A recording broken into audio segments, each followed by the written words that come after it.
રાધે રાધે, જય સિયારામ. આપણે બોડાણા ભગત રામદાસજીનું ચરિત્ર ચાલે છે. એ રામદાસજીના ચરિત્રમાં આગળ વધીએ તો રામદાસજીને પૂજારી લોકો ને રાજાના સિપાહીઓ મારવા માંડ્યા. એટલે મારવા માંડ્યા કે બધાને ખબર પડી ગઈ કે દ્વારકાધીશને ચોરીને આ જ વ્યક્તિ લઈ જાય છે. ખબર પડી ગઈ હતી એટલે મારવા માંડ્યા. તો બોડા ભગતના શરીરમાં ઘાવ પડી ગયા, ચારે તરફથી લોહીના ટસિયાઓ ફૂટી ગયા, એટલા બધા માર્યા એને. તો એક પંડો હતો દ્વારકાધીશનો અને એ વ્રત હતો. એ વ્રત પંડો એમ કે અરે ભાઈ તમે હું આ કરડા ડોસાને મારી જ નાખશો કે શું? કે શા માટે આટલો મારો છો? કે અરે પેલા માલની તલાશી લ્યો, આપણે તો ઠાકોરજીથી મતલબ છે. ઠાકોરજી મરી જાય પછી કે આને મારવાથી શું વળવાનું છે? કે ચાલો ચાલો બધા ગાડી જુઓ કે માલની તલાશી લ્યો કે દ્વારકાધીશ છે કે નહીં. ત્યારે બધાએ ગાડીની તલાશી લીધી પણ ગાડીમાંથી ઠાકોરજી મળ્યા નહીં. ત્યારે એક પંડો એમ કે મેં એને આ તળાવમાંથી આ ઝાડીમાં આવતા જોયા છે. તો કે અહીંયા તપાસ કરીએ. ત્યાં તપાસ કરીએ તો ભગવાન અહીંયા હતા અને ભગવાને બોડાણા ભગતના ઘા પોતાના ઉપર ઝીલી લીધા હતા એટલે તળાવનું પાણી પણ લાલ રંગનું થઈ ગયું હતું. તો બધા લોકો દ્વારકાધીશને ઉપાડવા માંડ્યા ને તો આમ હાથ પકડે ને દ્વારકાધીશનો, ત્યાં દ્વારકાધીશ કરાહે એટલે દુઃખી થઈને કે ઓય બાપલિયા એમ કહે દ્વારકાધીશ. કોઈ કે દ્વારકાધીશ નો પગ પકડો, પગ પકડીને ઉભા કરો. પગ પકડે તો કે અરે મરી ગયો દ્વારકાધીશ એમ બોલે. તો આ પૂજારી લોકો પૂછે છે કેમ પ્રભુ તમે ચીખો છો, ચિલ્લાવો છો? કે શું થયું તમને? અમે જે અંગ ઉપર હાથ રાખીને તમને ઉભા કરવા જાય છે અને તમે ચીખો છો, ચિલ્લાવો છો, શું થયું? કે તો દ્વારકાધીશ કે ન પૂછો વાત. કે મને ચારે તરફ ચોટ લાગેલી છે. કે એ ચોટ લાગેલી છે ને એટલે હું દુઃખી થાવ છું. તો ચોટ લાગી છે તો દ્વારકાધીશના વસ્ત્ર થોડાક આખા પાછા કર્યા ને તો આખા શરીરમાં દ્વારકાધીશને ઘા લાગેલા હતા. આખા શરીરની અંદર ઘા લાગેલા હતા. ત્યારે પૂજારી લોકો કહે છે પ્રભુ આ શું તમને આટલું લોહી નીકળે છે, આ ઘા લાગ્યા છે કેમ? તો કે બોડાણા ભગતના ઘા મેં મારા ઉપર ઝીલી લીધા છે. ભગવાન એમ કહે છે.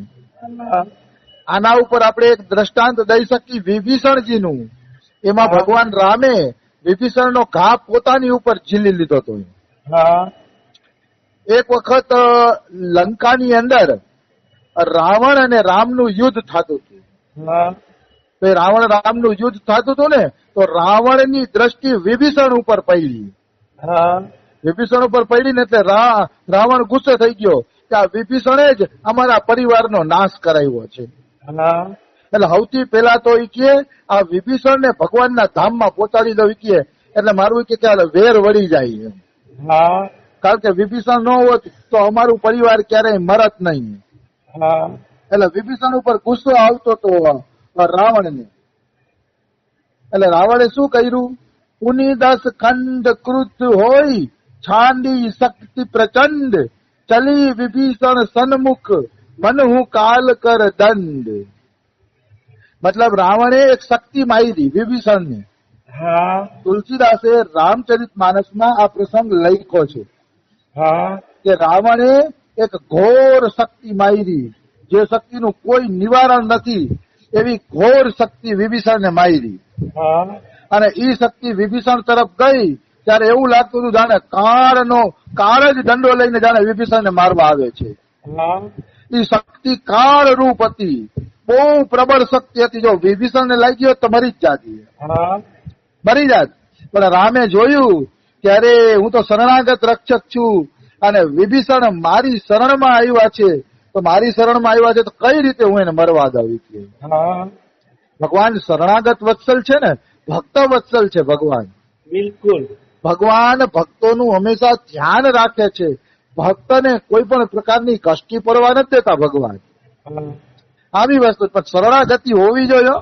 એવું નહીં કે મન સંસારમાં રમણ કરે છે મન પૈસા ટકા કમાવામાં પડ્યું છે ને ઘર પરિવારના પાલન પોષણમાં પડ્યું છે ને સમાજમાં નામ કમાવામાં પડ્યું છે ને એમ નહીં. હા પૂર્ણ ભગવાનની શરણાગતિ આવી જાય વિભીષણની જેમ તો ભગવાન તમારી તમામ જવાબદારી ઉપાડી લેશે. હા ભલે તમે ઘરમાં રહ્યો એનો દોષ નથી, પણ મન પ્રભુમાં લાગેલું હોવું જોઈએ, એનું નામ શરણાગતિ. હા મનથી એમ માનવાનું ભગવાન સિવાય મારું કોઈ નથી, એનું નામ શરણાગતિ. આવી વસ્તુ છે. તો આવત દેખી શક્તિ અતિ ઘોરા પ્રણતારતી ભંજન પ્રણ મોરા. રામ વિચારે છે કે ઓહો આ શક્તિ તો આવે છે અને હમણાં રાવણની આ શક્તિ વિભીષણને લાગી જશે, હા એટલે વિભીષણ મરી જશે. તો ભગવાન કે મારા નામ ઉપર કલંક લાગશે. એ કે શું કામ? તો કે મારું નામ છે શરણાગત વત્સલ. પછી કોણ મને શરણાગત વત્સલ કહેશે? મારે વિભીષણની રક્ષા કરવી જોઈએ. હા રામ એવું વિચારે છે કે વિભીષણની રક્ષા મારે કરવી જોઈએ. તુરત વિભીષણ પાછે મેલા સન્મુખ રામ સહેવ સોઈ સેલા. તરત જ વિભીષણનો હાથ પકડી અને રામજીએ વિભીષણને ધક્કો દઈ દીધો, પાછળ કરી લીધા અને એ શક્તિ આમે રામ પોતે આવી ગયા. હા તો એ શક્તિ એટલી પ્રચંડ હતી કે રામને લાગી ને તો એકાદ ઘડી માટે તો રામ પણ મૂર્છિત થઈ ગયા હતા. હા હા તો જે શક્તિ રામને મૂર્છિત કરી નાખે એ કેટલી શક્તિશાળી હશે. હા વિભીષણને લાગી હોત તો મરી જ જાત, પણ ધન્ય છે રામને. રામે દેખાડી દીધું કે હું મારા ભક્તોના કષ્ટ મારી ઉપર લઈ લઉં છું. વાહ રે વાહ. એ દેખાડી દીધું અને વાસ્તવમાં પછી રામ હાજા થઈ ગયા અને વિભીષણજી પણ બચી ગયા. આવી વસ્તુ છે. તો ભગવાન આવા શરણાગત વત્સલ છે. કોઈ વિશ્વાસ રાખીને એનું ભજન તો કરે, ભજન કરે તો એને મતલબ કાયદેસર અનુભવ થશે કે ના ભગવાન આપણી મદદ માટે સર્વત્ર હાજર છે. દ્રૌપદીની લાજ લૂંટાતી હતી તો એ સભામાં આવીને ભગવાન એના સાડીના ચીર પૂરીને એની રક્ષા કરી ગયા. લ્યો, ભગવાનને કોણ રોકી શકે? હા ભગવાનને મદદ કરવી હોય તો કોઈ રોકી શકતું નથી. બિલકુલ. આવી વસ્તુ છે. તો આ રીતે વિભીષણના ઉદાહરણ દ્વારા સમજાયું એમ બોડાણા ભગતના માર ફટકાર પણ ભગવાને પોતાના ઉપર સહન કરી લીધા હતા. પછી ભગવાન પંડા પૂજારીઓને ફટકારે છે. ફટકારીને કહે છે કે તમે વગર વિચારીએ બોડાણા ભગતને મારવા માંડ્યા છે, વિચાર્યા વગર કે હા તમારે લોકોએ એવું તો વિચારવું જોઈએ ને કે હું મારી ઈચ્છાથી જાઉં છું, મારી ઈચ્છા વગર આવા સુરક્ષિત સ્થાનમાંથી મને કોણ ભગાડી શકે? હા હું તો સુરક્ષિત સ્થાનમાં છું, મારા મંદિરની અંદર છું, એમાંથી કોણ ભગાડી શકે? મારી ઈચ્છા હોય તો જ ભગાડી શકે ને. અને તમે ખોટે ખોટો ભગતને આટલો બધો મારી લીધો એ કે હા બહુ ખોટું કર્યું એ કે એમ કે છે. મારું તો મન છે કે હું રામદાસજી સાથે જા આવી કે હા તમારી હારે મારે આવવું નથી, ભગવાન એમ કહે છે. હા તો બ્રાહ્મણો ધમકી આપે છે કે જો તમે ભેગા નહીં આવો તો કુટુંબ સહિત અપવાસ કરીને અમે પ્રાણ આપી દેશું. હા જો બ્રાહ્મણો પ્રાણ આપવાનું શું કામ કે છે? ધનની લાલચ માટે. હા એને ખબર છે કે ઈશ્વર નહીં આવે ભેગા તો આપણું ધન બંધ થઈ જશે. કારણ કે ભગવાન છે તો બધા દર્શન કરવા આવે છે અને દર્શન કરવા આવે છે તો ધન આવે છે.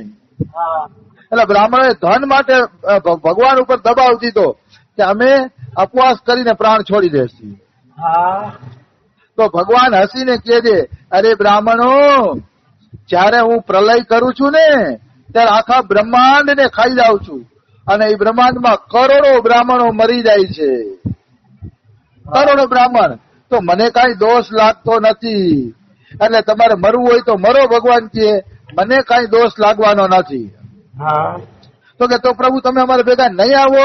તો કે નહીં આવું, કારણ કે તમે મારા ભક્તનો અપરાધ કર્યો, મારા ભક્તોને મારપીટ કરી, એટલે હું હવે આવવાનો નથી.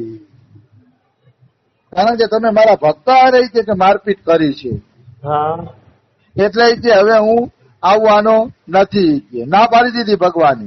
હા તો ઓલા બધા સમજી ગયા કે આ ભગવાન આવશે નહીં તો કરવું શું? એ કે આ ભગવાનને ખબર જ હતી કે આ હોનાના લોભિયા છે, ધનના લોભિયા છે, એટલે ભગવાને લોભ દઈને બ્રાહ્મણને ચક્કરમાં નાખી દીધા હા અને કીધું કે આ બોડાણા ભગત તમને મારા બરાબર સોનું આપી દેશે ઈ કે જાવ, પછી તો તમારે કઈ ઉપાધિ નથી ને ઈ કે હા મારા બરાબર સોનું મળી જાય, એ સોનું લઈને તમે વયા જાવ.